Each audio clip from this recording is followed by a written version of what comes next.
Bienvenue sur votre plateforme pour décrypter l'actualité. Plongez au cœur des grands débats politiques, sociaux, économiques et culturels qui façonnent notre monde. Atanga Nji est un ministre corrompu, violent, grossier.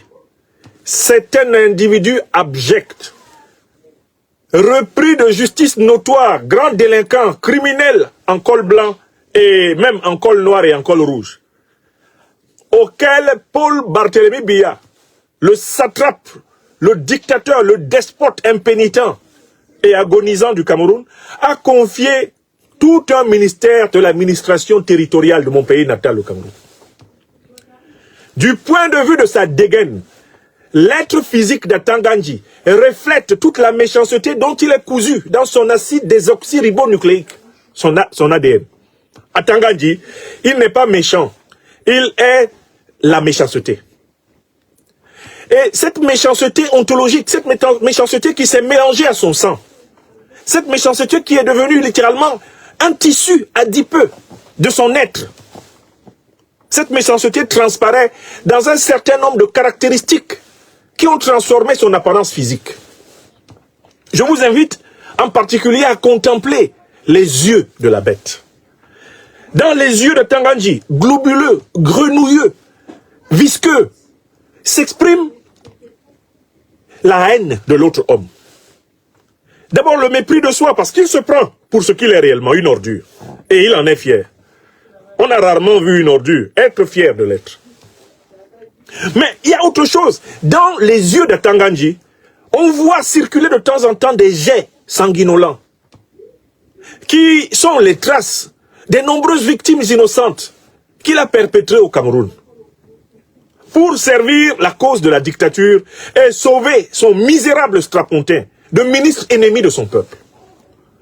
L'être physique d'Atanga Nji a un deuxième détail sur lequel se suspendent les traces de sa maléficité, les traces de sa méchanceté. Il a une moustache particulièrement agitée, qui est constamment agitée par les spasmes de son indignité. C'est un individu qui est gratuitement nerveux. Même quand il n'y a rien qui se passe, Atanga Nji est fâché. Il est fâché qu'il fasse beau, il est fâché qu'il pleuve, il est fâché qu'il fasse un temps gris. Atanga Nji est fâché à la saison pluvieuse et il est fâché à la saison sèche. C'est un individu tendu. Tendu comme une peau de tam-tam, fraîchement rénové et exposé au soleil. Il est traversé en réalité par ses idées criminelles. Atanga Nji a un mal fou à apprécier le don qui lui a été accordé de la vie et qui est malheureusement une source de souffrance pour notre peuple, le peuple camerounais. Un autre détail est très intéressant chez Atanga Nji. C'est l'instabilité de ses attitudes corporelles. C'est-à-dire que dans son langage non verbal, on voit qu'Atanga Nji est toujours en train de chercher une occasion de faire du mal. C'est un type qui a un comportement de furet. Le furet est un animal qui a ceci de particulier, qui est constamment en train de vouloir esquiver et de fouiller. C'est un fouineur.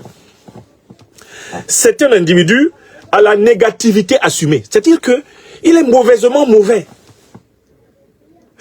Atanga Nji ne fait pas des efforts pour être méchant. Parce que la méchanceté est sa manière d'être. Je voudrais pour cela vous rappeler une anecdote qu'il a rapportée lui-même. Il a dit un jour, lui Atanga Nji, nous tous, ici au Cameroun, chacun a une religion. Moi, par exemple, moi, Atanga Nji, je suis aussi chrétien. Mais cela ne m'empêche pas d'attendre mes ennemis au tournant pour les écraser avec mon moulinex. Voilà comment on lui a donné le nom de cet instrument de cuisine dont la particularité est de réduire en pâte tous les aliments qui sont insérés en son sein. Voilà pour l'apparence physique d'Atanga Nji. Maintenant, le parcours. Pourquoi Paul Biya a-t-il choisi cet individu? Pourquoi lui a-t-il confié un ministère aussi stratégique que l'administration territoriale du Cameroun? Paul Biya a choisi Atanga Nji parce que le principe des dictateurs, c'est de toujours s'entourer de gens qui sont admiratifs de leur propre méchanceté et qui aimeraient briller dans la ressemblance du maître. Atanga Nji fait partie de ceux que Jacques Famé Ndongo, que nous avons utilement appelé Jacques l'affamé Ndongo, a appelé les créatures de Paul Biya. Il est né d'une nomination. Il n'existe que par une nomination. Pourquoi Biya l'a-t-il choisi? Biya l'a choisi parce qu'il sait qu'Atangandji est une âme en peine. C'est un damné. Mais un damné fier. Ça veut dire que Atangandji, c'est un homme qui s'est progressivement démonisé, il est progressivement devenu un démon, et il a pris plaisir à l'être. Et Paul Biya est très attaché à ce type d'individu. Quelqu'un qui est mauvais, qui est fier d'être mauvais, et qui met sa mauvaiseté, sa malignité, sa méchanceté au service de plus mauvais que lui. C'est-à-dire que c'est un diablotin au service du diable. Le diable national camerounais, c'est Biya Paul. Il n'y a pas Camerounais qui déteste autant le peuple camerounais que ce monsieur. Il sélectionne donc dans tous les groupes ethniques du Cameroun. Il sélectionne dans toutes les régions du Cameroun. Il sélectionne dans toutes les religions du Cameroun. Il sélectionne dans toutes les classes d'âge du Cameroun. Les Camerounais qui détestent le plus profondément le peuple camerounais. Les Camerounais qui ne veulent pas que le peuple camerounais soit souverain, que le peuple camerounais soit libre. Voilà le critère pour être admis dans le RDPC. Voilà le critère pour être nommé dans un gouvernement de Paul Biya. Est-ce que vous comprenez?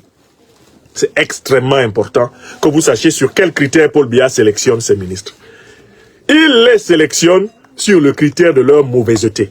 Plus ils sont mauvais envers le peuple camerounais, plus ils ont la confiance du plus mauvais des Camerounais. Alors pourquoi je dis que Paul Biya est le plus mauvais des Camerounais? C'est très simple. Alors Paul Biya est vraiment le plus mauvais des Camerounais parce que c'est quelqu'un qui, malgré ses plus de 91 ans, alors même qu'il est dans l'incapacité physique d'assurer les fonctions de chef de l'État du Cameroun, s'accroche au pouvoir dans l'espoir de mourir au pouvoir, d'avoir des obsèques nationales et de transférer le pouvoir à son fils. Transférer le pouvoir à son fils, Franck Biya. Donc c'est quelqu'un qui n'a qu'une seule conception de la politique. C'est la conservation du pouvoir, l'art de la conservation du pouvoir. Il a une définition narcissique, personnelle. La définition pourvoiriste de la politique. Alors qu'on définit la politique comme le service du bien commun, Paul Biya définit la politique comme l'art de conserver par tous les moyens possibles le pouvoir. Cette définition de la politique, il la tient en particulier de sa lecture assidue d'un philosophe italien appelé Niccolo Machiavelli, en français Machiavel, auteur de l'ouvrage De Principatibus, le prince, dans lequel il dit que le prince doit être à la fois loup et renard, rusé comme un renard et violent comme un loup. Et que la question fondamentale pour celui qui détient le pouvoir politique n'est jamais celle de savoir s'il sert son peuple, mais essentiellement comment, quand il ne l'a pas, l'acquérir, et quand il le possède, comment le conserver. Alors, voilà d'où vient Atangandji, voilà qui est son maître. Mais il faut aussi savoir qui a installé le maître d'Atangandji à la tête du Cameroun. Mais le maître d'Atangandji a été installé à la tête du Cameroun par les maîtres colons français. Paul Biya a été imposé aux côtés d'Amadou Ahidjo, lui-même imposé par les colons français du Cameroun. Quant à Paul Biya en particulier, il a bénéficié du tutorat de l'un des pires colons français que le Cameroun n'ait jamais connu et qui s'appelle le docteur Louis-Paul Ojula.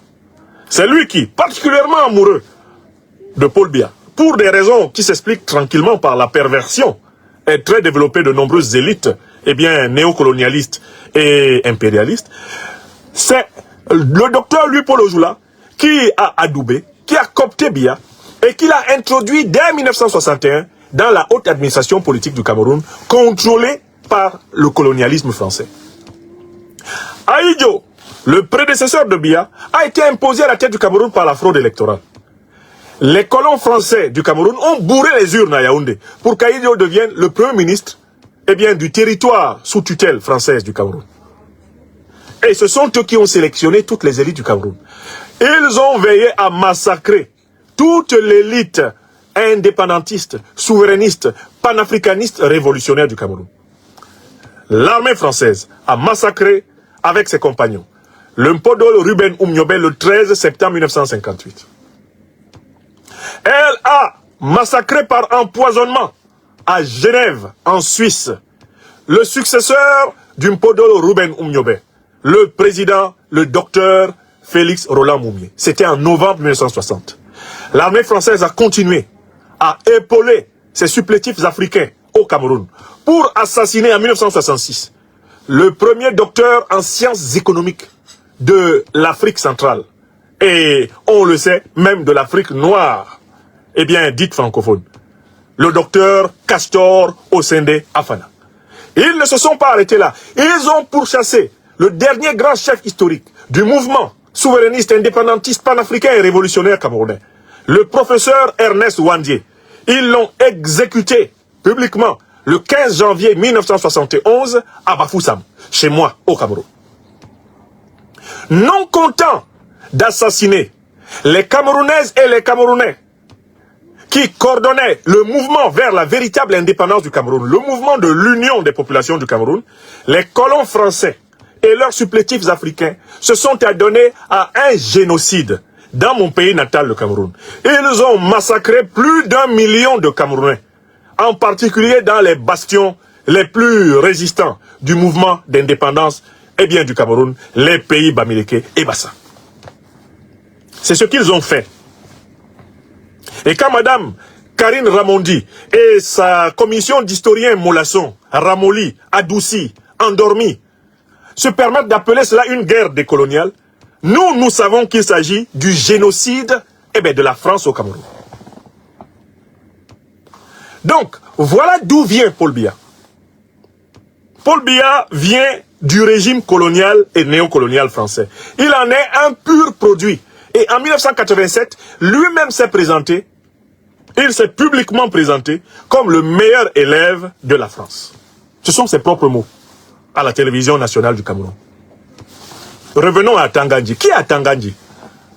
C'est donc un rejeton, c'est un succédané, un ersatz.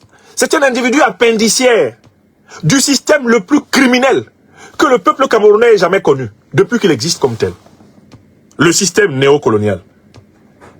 Ce système, il faut le rappeler, a également été cofondé par les colons britanniques qui avaient reçu, après la défaite de l'Allemagne lors de la Première Guerre mondiale, une partie du territoire du Cameroun actuel sous tutelle. Partie qui correspond globalement aux régions du sud-ouest et du nord-ouest du Cameroun actuel, qu'on appelle abusivement Cameroun anglophone.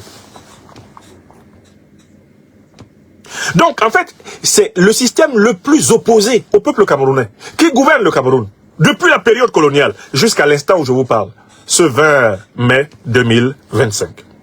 C'est de là que vient Tangandji. Donc, Tangandji est une fiente de la grande merde coloniale, néocoloniale, franco-britannique, installée au Cameroun. Pourquoi l'ont-ils fait? Mais pour continuer à voler le pétrole, l'or, le gaz, le bois, le café, le cacao, le coton, pour continuer à voler le manganèse, l'uranium, le diamant. Ces choses dont mon pays natal est bourré, comme toute l'Afrique. Véritable paradis de l'homme sur terre. Mais, si je vous parle d'Tangandji aujourd'hui, c'est parce que l'homme s'est adonné à un rituel d'une telle abomination, un rituel d'un tel scandale, représentant le gouvernement camerounais aux cérémonies, non seulement de l'enterrement du pape récemment décédé, le pape François, mais représentant le gouvernement camerounais aux cérémonies d'intronisation du nouveau pape, Léon XIV. Tangandji s'est permis, publiquement, ce n'est pas quelque chose qu'il a fait en cachette, publiquement, Tangandji s'est permis de venir devant le pape et de sortir une enveloppe bourrée de billets de banque. Bourrée de billets de banque.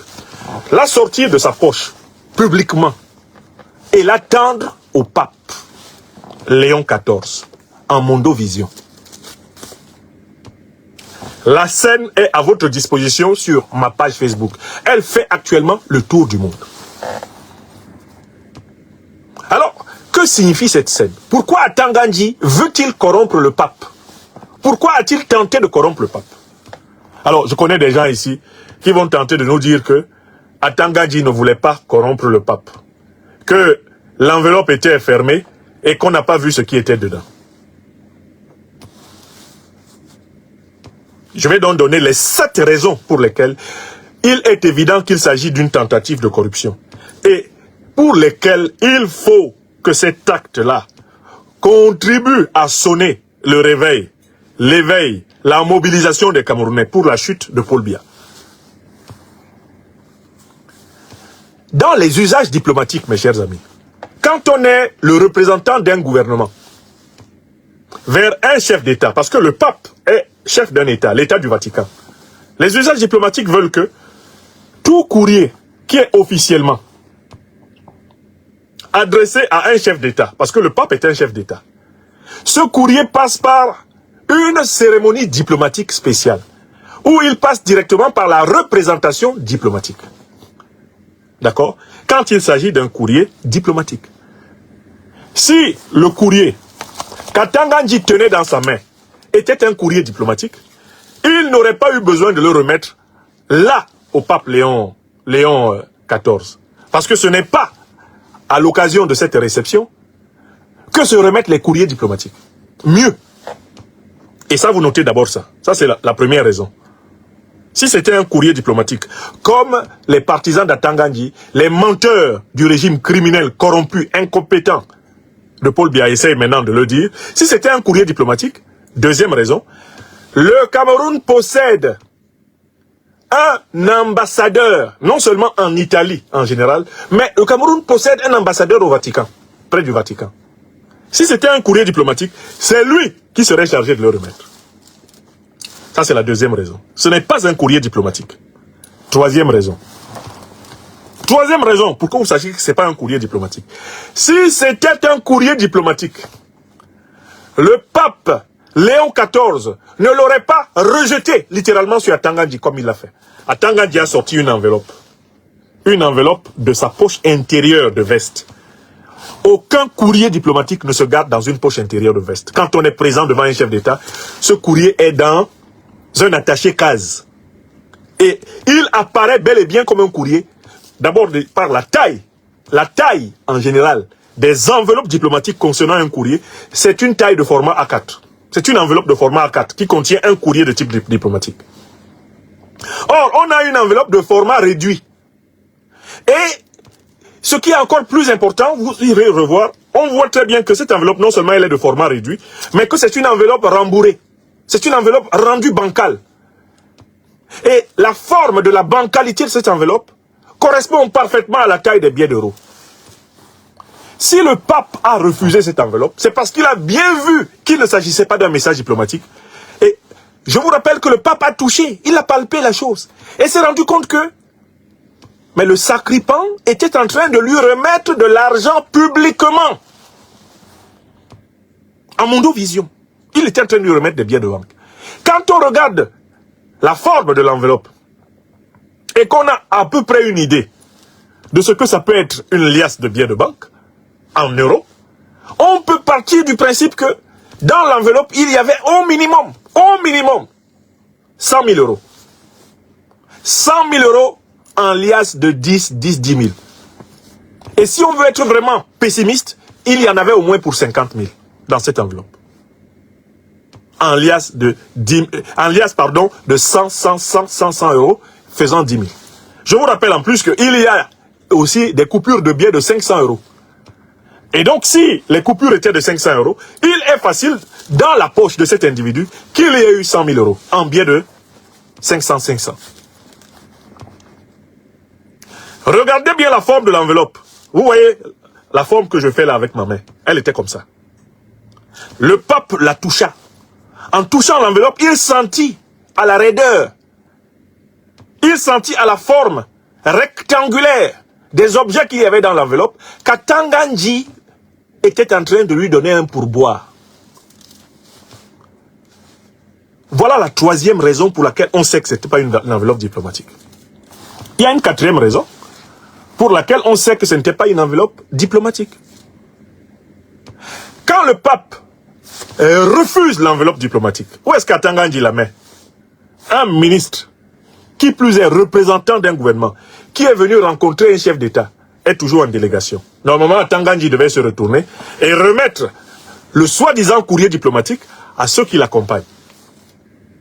Mais Atanga Ndji est venu sans personne. Il ne voulait pas que quelqu'un sache ce qu'il est en train de remettre au pape. Et il pensait que dans les robes du pape, comme on en trouve dans les Gandoura, il y a des poches latérales dans lesquelles celui-ci s'empresserait d'enfoncer la précieuse enveloppe bourrée de billets. Atangandji, précipitamment, comme le voleur naturel qu'il est, engouffra rapidement l'enveloppe dans la poche de veste qui avait été prévue à cet effet. Cinquième raison. Regardez la stupeur qui envahit les deux visages. Le visage de celui qui est l'objet de la tentative de corruption et celui de Tangandji. Cinquième raison. Quand vous regardez les yeux du pape, quand vous regardez ce que le pape a senti, et le pape a eu le sentiment de rencontrer le diable en personne. Il a vu Satan. Parce que imaginez quelqu'un qui vient d'être élu pape de Rome, qui vient d'être installé comme pape de Rome, et qui accepterait de prendre une enveloppe de billets de banque, en mondovision. Mais c'est pas simplement sa mort spirituelle, c'est la mort de son autorité. Et c'est l'humiliation totale du Vatican. Regardez le visage du pape, quand il se rend compte qu'Atangandji veut lui donner de l'argent, et veut que cela se sache. Regardez le visage d'Atangandji quand il se rend compte que le pape refuse. Cinquième raison. Allons à la sixième raison. Maintenant, regardez les tentatives de justification qu'Atangandji veut produire. Regardez les tentatives de justification que le régime Biya veut produire. On en est maintenant à dire que Atangandji serait venu avec un objet que le pape doit bénir. Astaghfirullah. Quand on voit tout le mal qu'Atangandji fait au Cameroun, quand on voit tout le mal qu'Atangandji propage, quand on voit toutes les menaces, quand on voit toute la violence que respire ce personnage, que peut-il vouloir faire bénir par le pape? C'est-à-dire que le motif selon lequel c'était un objet sur lequel il voulait une bénédiction du pape est encore une autodénonciation. Atangandji ne peut pas chercher la bénédiction du pape. Parce qu'il sait de toutes les façons que une bénédiction ne sert à rien à un type comme lui. On ne bénit pas les démons. Et un pape qui à peine arrivé n'a même pas encore pris les mauvaises habitudes qu'on peut avoir au Vatican, se mettrait à bénir une enveloppe de billets de banque pour obtenir quoi en retour? Septième raison. Mais Atangandji est un homme corrompu.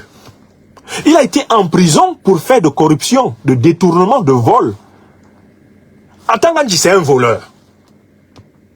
Quand un voleur vient te donner l'argent, tu sais que c'est de l'argent volé. Donc c'était le pape a senti qu'Atangandji voulait faire de lui le receleur de l'argent volé du Cameroun. Dites-moi, franchement, un ministre de l'administration territoriale, où est-ce que lui seul là, il prend 50 000 euros? Ou est-ce que lui seul prend 100 000 euros? Quel est le salaire d'un ministre de l'administration territoriale au Cameroun? Mais c'est maximum 2 millions, 2 500 000, même pas, de francs CFA par mois. Y a-t-il un budget au ministère de l'administration territoriale pour venir donner 50 000, 100 000 euros à un chef d'État étranger? Y a-t-il un tel budget? C'est l'argent du vol. C'est l'argent volé au peuple camerounais qu'Atangandji est venu donner au pape. Atangandji était un voleur. Et il voulait faire du pape Léon XIV un receleur. Voilà la septième raison. On peut ajouter une autre. Allez lire le message qui a été écrit par le nonce apostolique du Vatican au Cameroun. Le message qu'il a écrit à l'actuel chef de l'État, le dictateur camerounais Paul Biya. Dans ce message, il y a une phrase dans laquelle il est demandé à Paul Biya d'avoir du respect pour chaque personne et pour le peuple camerounais. Nous souhaitons que vous ayez du respect pour chaque personne et pour votre peuple. Cette phrase-là, du message du nonce apostolique, avait pour but de demander à Paul Biya de tirer les conséquences de l'incapacité de son gouvernement, l'incapacité de son régime à représenter l'excellence camerounaise, l'excellence africaine. Parce que quand un ministre de l'administration territoriale, dépêché comme représentant du gouvernement, représentant du chef de l'État, représentant du président de la République, pose un tel acte, non seulement le ministre doit être démis, mais ceux qui l'ont envoyé, c'est-à-dire le chef du gouvernement, doivent être démis, et plus que cela, puisqu'il représentait personnellement le chef de l'État. Le soi-disant président de la République du Cameroun, Paul Biya, il faudrait que Paul Biya lui-même démissionne. Et c'est ce que dit implicitement le message du nonce apostolique. Nous souhaitons que vous respectiez chaque personne humaine au Cameroun. Nous souhaitions que vous respectiez votre peuple. Voilà 7, voire 8 raisons pour lesquelles on sait très bien que l'acte qui a été posé par Atangandji devant le pape Léon XIV, cet acte-là est un acte d'humiliation totale, complète. C'est un acte par lequel il vautre dans la gadoue absolue le régime de Paul Biya. Il révèle que le régime de Paul Biya est une pourriture pourrie. Il révèle que le régime de Paul Biya n'est pas récupérable. Comment un ministre peut-il se permettre de tenter de corrompre publiquement un chef d'État étranger s'il ne vient pas d'un pays où la corruption est une forme de respiration? S'il ne vient pas d'un pays où l'argent public est utilisé, auction, l'argent public est utilisé comme on utilise la krika, c'est-à-dire la friperie. L'argent public est utilisé en youriak, comme on dit chez moi à Bassa. Si Atangandji ne venait pas d'un pays où les caisses de l'État et les caisses de Paul Biya et de ses ministres ne sont pas confondues, n'étaient pas confondues, Atangandji ne se comporterait pas comme ça. Alors, il faut en tirer une conséquence. Mais de quelle humiliation le peuple camerounais a-t-il encore besoin pour comprendre que ces gens doivent être chassés du pouvoir? De quelle humiliation le peuple camerounais a-t-il encore besoin pour sortir par millions dans les régions de l'extrême nord, du nord, de la Damawa, de l'ouest, du sud-ouest, du nord-ouest, du centre, de l'est, du sud, du littoral, pour chasser ce régime? Chasser ce régime n'est pas un problème ethnique. Chasser ce régime n'est pas un problème religieux. Chasser ce régime n'est pas un problème national. Pardon, n'est pas un problème régional. Chasser ce régime est un problème collectif. C'est-à-dire que tout Camerounais, tout Camerounais qui aurait en lui quelque chose d'un peu sain, S-A-I-N, doivent comprendre la nécessité avant de fonder une véritable république au service du peuple camerounais, que celle que nous avons actuellement soit éradiquée. L'acte posé par Atangandji doit servir d'instrument de réveil des Camerounais et des Camerounais. Les derniers qui dormaient au premier banc de l'école camerounaise doivent se rendre compte que on ne peut rien faire de pire que ce qui a déjà été fait. La coupe est pleine. Pour les 7 ou 8 raisons que je viens d'examiner devant vous, en fait, Atangandji, il devrait être déclaré persona non grata dans tous les ministères du Cameroun. Il devrait être déclaré persona non grata dans toutes les représentations diplomatiques du Cameroun à l'étranger. Atangandji, sa place, sa véritable place, est dans une prison de haute sécurité. C'est un sacripant, c'est un criminel, c'est un bandit, c'est un voyou. Il s'agit d'un parasite d'État. Il s'agit de l'expression la plus négative, la plus détestable de l'action publique. Il fallait que cela soit dénoncé. Donc je bats en brèche, avec une certitude inébranlable, toutes les tentatives d'expliquer le contenu de l'enveloppe par un soi-disant objet qui était proposé à la bénédiction. Tout le monde sait que les choses bénies n'ont rien à voir avec Atangandji. Quand vous regardez Atangandji, je vous ai brossé le portrait physique de l'homme. Je vous ai brossé son histoire morale. C'est un dangereux criminel, un gros voleur. C'est quelqu'un qui a été plusieurs fois pris dans les associations de malfaiteurs.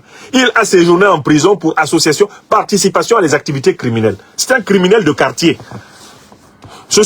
Atangandji, c'est le genre de bandit que la justice populaire élimine au Cameroun. C'est-à-dire que c'est un bandit vulgaire. Les bandits vulgaires, les voleurs à la criée, Atangandji, c'est sa catégorie. Et tout le Cameroun a regardé cette scène. Et il y a quelques misérables individus qui essayent de trouver une explication. J'ai lu sur ma page Facebook 2 ou 3 tentatives d'expliquer ça, de justifier ça. De dire que non, il était en train de chercher une bénédiction. Pour qui? Depuis quand un diablotin cherche une bénédiction? Vous avez déjà vu un diablotin cherchait une bénédiction et on le bénit pourquoi? Attends, Gandhi a déjà vendu son âme. Là où vous le voyez là, il a la forme humaine, mais sa réalité intrinsèque, c'est un démon.